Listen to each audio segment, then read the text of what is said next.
మన ఆరోగ్యాలే కదా పాడయ్యేది. ఎలా తెలుసుకోవాలనే విషయం ఇప్పుడు చెప్తాను రండి. దానిమ్మకాయలు నీళ్ళల్లో వేసి ఒక 2 గంటల సేపు ఉంచారంటే నీళ్లు ఒక రకమైన ఆరెంజ్ కలర్లో కానీ ఎల్లో కలర్లో కానీ వస్తాయండి, ఎర్రగా అయితే రావు. తర్వాత కట్ చేశాక లోపల తొక్కలు చూడండి, గింజలకు మధ్యలో వైట్ లేయర్ ఉంటుంది కదా, పార్టిషన్ లాగా లేయర్స్ ఉంటుంది కదా, ఆ లేయరు రెడ్గా ఉంటుంది అనమాట. మామూలుగా అయితే దానిమ్మకాయ లోపల గింజలు ఎంత ఎర్రగా ఉన్నా కానీ లేయర్ తెల్లగానే ఉండాలి.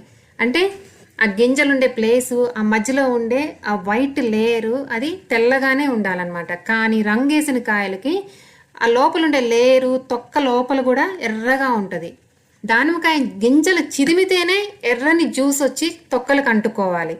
అలా కాకుండా మనం కట్ చేయగానే ఏం చిదరకుండానే తొక్కలన్నీ ఎర్రగా ఉన్నాయంటే అది రంగేసినట్టు లెక్క అనమాట.